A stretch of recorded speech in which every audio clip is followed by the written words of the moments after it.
سلام همراهان عزیز. حیات یک صحنه است پر از امکانیت ها، ولی نه همیشه امکانیت ها با دسته گل به در ما می آیند.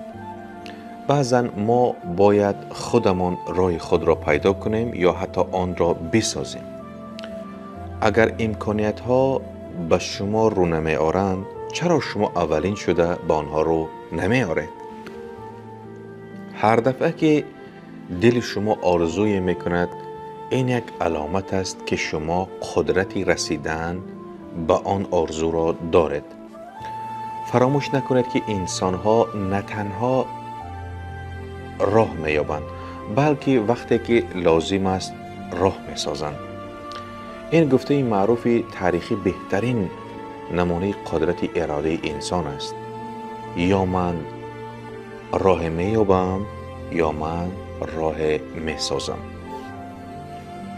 در زندگی وقتی در امکانات بسته است، این معنای آخری کار نیست. شما می توانید خودتان برای آرزوهایتان دری نو سازید. انتظاری نکنید که دیگران برای شما راه گشایند. خودتان پیشرفت شوید و تواناییتان را به کار برید. چگونه راه می سازیم؟ آرزوها را به نقشه تبدیل دهید. با قدم های خرد آغاز کنید، حتی اگر شروع شدنش مشکل باشد. به خودتان باور کنید حتی وقتی که دیگران شبهه دارند. فراموش نکنید که هر شکست یک درسی نو است، نه آخری راه. پس دیگر به مانع ها نگاه نکنید، به توانایی خود نگاه کنید. به جای انتظاری برای بهترین لحظه حال و عمل کنید و بهترین لحظه خود را ایجاد کنید. به پیش حرکت کنید و به دلپری بگویید من راهم را پیدا می کنم و اگر آن وجود نداشته باشد من آن را می سازم.